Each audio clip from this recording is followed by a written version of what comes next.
I like to talk about this kind of stuff. Would you trade a Matt Carpenter for Max Muncy right now?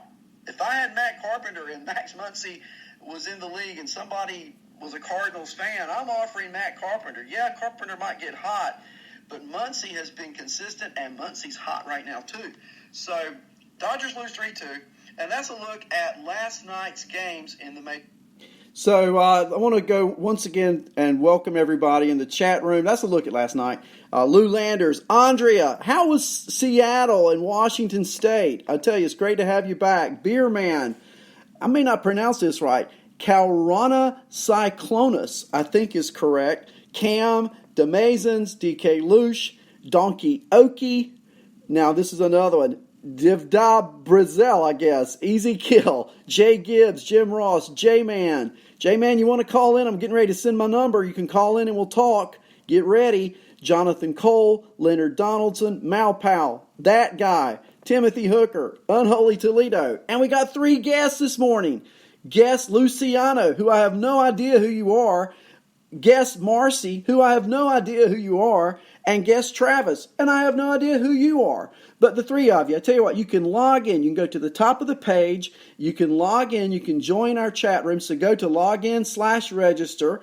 And why don't you log in, give us a call, get in the chat room, whatever you feel comfortable with.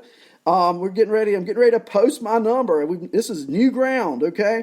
I've got a lot of stuff prepared, but we'll stop for a moment if you want to call. And there it is. Give me a call. I've got you keyed up. We'll talk on the air and go from there. How about that? I want to talk about tonight's games in just a few minutes. So we're only going to open up the phone lines for a few minutes. I'll probably go ahead and go through the standings now, switch up what I was going to do. But if you do want to call in and ask questions or have a conversation, let's give it a shot. What do you think? I mean, it may not work, but if it does, it's 919-922-9093. I will put you on the air. I'm not going to do crazy things like Lenny and Andre. I'm not going to, take my clothes off or anything, like that. I don't think I could handle it. I'm not sure you could either. But we will talk fantasy baseball. We'll talk about players, rookies.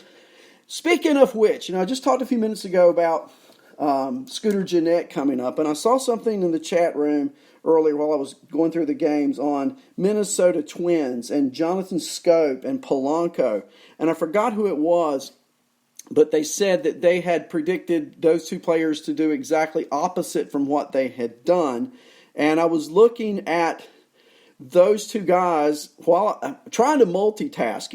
It's not always easy to talk, read, type, and look up at the same time. And so guys like Lenny and Andrea who do that on a regular basis, I am more impressed now than I've ever been. But if you look at Jorge Polanco, he's at .332 on the season. He scored 45 runs, 10 homers, 37 RBIs, 2 stolen bases. He went 1 for 3 last night. Over his last 5 games, he's had hits in 4 of those, okay? Really an all-star caliber player, and I expect him to be in the all-star game this year. The problem he's got starting is popularity, right? Leonard says, am I drinking tequila? No, I said I'm not taking them off, okay? I'm not taking them off. But he's been a steady, always above .330 hitter all year, and yeah, I guess he would be a surprise, a pleasant surprise. And then there's Jonathan Scope, okay? And the thing I've had issue with Scope is he's not had consistent playing time until lately. Well, I wonder if that is because until lately, he'd been hitting, but look at this, June the 12th. Okay, on June the 12th, over his last 10 games, he had hit 158. Okay, since June 12th, just for argument's sake, okay, he's had 18 at-bats, and he's gotten 6 hits. Okay, so he's 6 for 18 since June the 12th, and he's started every game. So it translates to me with Jonathan Scope, if the bat hits, the bat plays. Okay, and so Scope over his last 5 games, he's gone 2 for 4, 0 for 3, 1 for 3, 3 for 5, 1 for 3. They're playing Boston again today. David Price is on the mound, and I look for Jonathan Scope to, start. Of course, that would be his sixth start in a row, and that follows on the heels of these 10 games where he sat for 5 out of 10. He had sat 2 times out of 3 games just before this mild hitting streak. So that's my concern with Scope. Polanco, he's going to play. He's going to play probably almost every day except for an occasional day off. But Scope, not so much. And the Twins have a lot of mouth to feed. They've got Sano now playing third. And that's a big bat. They've got Marvin Gonzalez who can move all around the field. Edrizana. They've got different players who can play different positions. And it just seems Scope has been the one guy who has been out a little bit. So let's keep our eye on that Minnesota situation and where Scope and Polanco fall. Again, I agree with the message in the chat room. Beginning of the season, I would have thought it'd been the other way around. Polanco coming off a suspension last year, you didn't really know what you were getting, right? But again, they've played well. The Twins are a winning team, and let's see what's going on with them as we go forward. So as we go through today's games, I'm also going to tell you players with significant positive batting statistics against the pitchers they're scheduled to be facing today, okay? And if I don't give you those stats, it's because I don't have players who either have positive numbers or don't have at least 10 at-bats against that starting pitcher. Okay, so with that, let's get going with this segment. And the Rays are back in New York. The Rays will start with an opener, Stanek. He's 0-1. The Yankees will start with Jay Happ against the Rays tonight.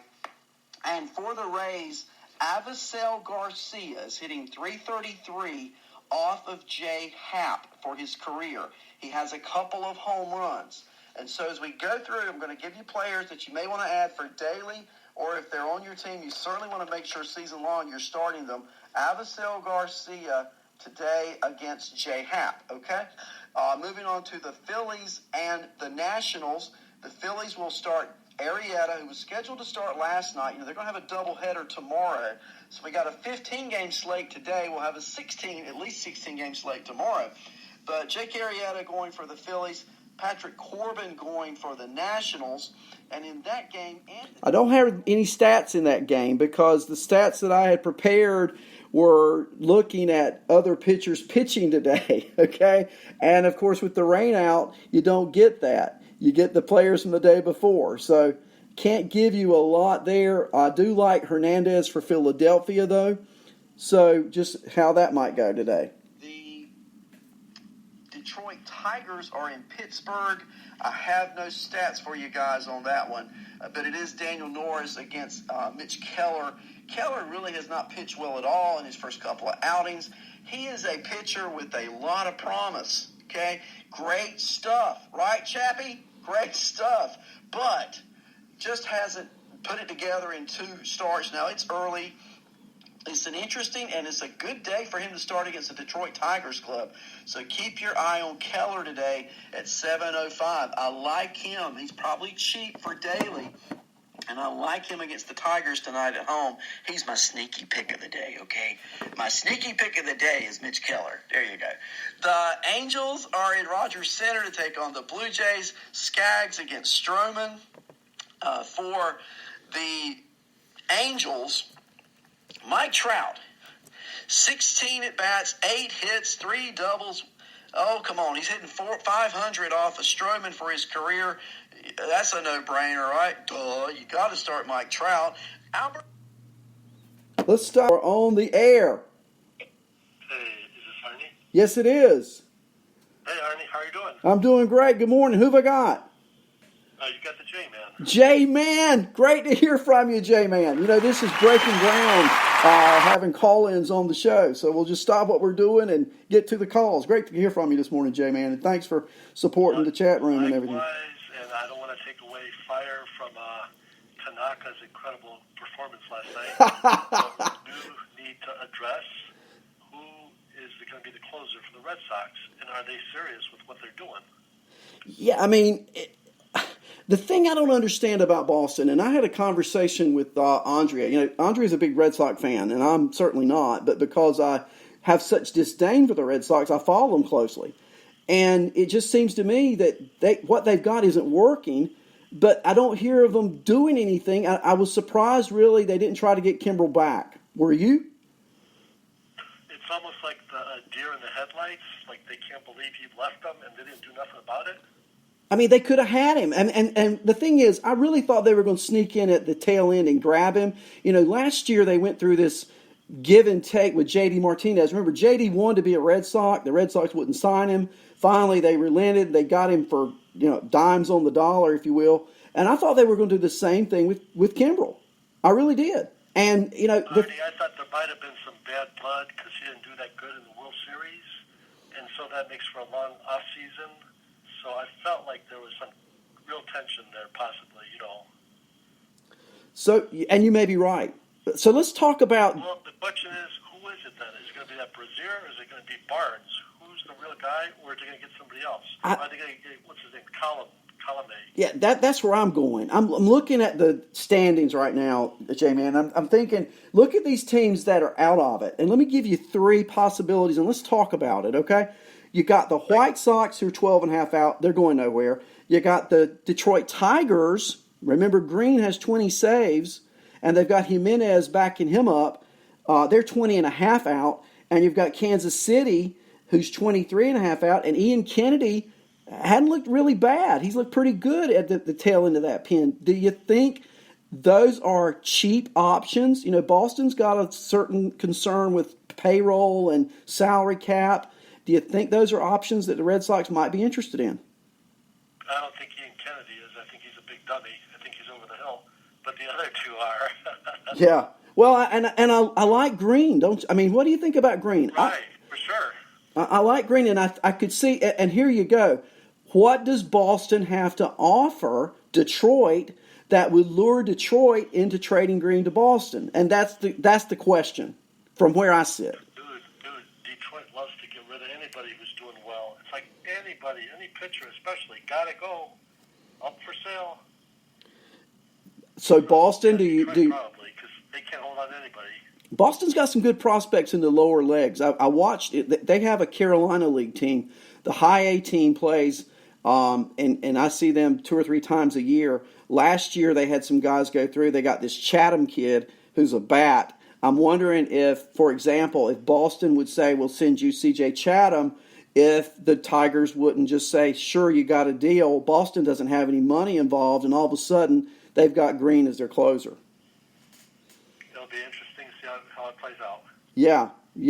Hey, man, thanks for the call. You got any more things you want to talk about this morning? I can stop what I'm doing. I'm one of these multitaskers. I like. Again, if you want to give me a coin toss and say, is it going to be Barnes or Brazier? Who do you think is going to get more saves the rest of the way? Brazier. Thank you. Brazier. He's my man. I think he's got better stuff. I think he's got a better mound presence. But I tell you who I like better than either one of those. I like Workman. Wow. Yeah, I'm just all over the place now. Yeah, I like Workman better than Barnes or Brazier. I've watched Workman pitch. Thank you, Artie. Yeah, it's great hearing from you. Thanks, J-Man. Have a great day. Bye. Bye-bye. That's the J-Man calling. How about that? So you are welcome to call in. I'll stop what I'm doing, and we'll get right to it. But right now, let's get back to looking at today's games. How about that? Pujols, 5 for 11. He wasn't in the lineup last night, but if he's in the lineup today, I'd start him. He's hitting .455 off of Stroman during his career.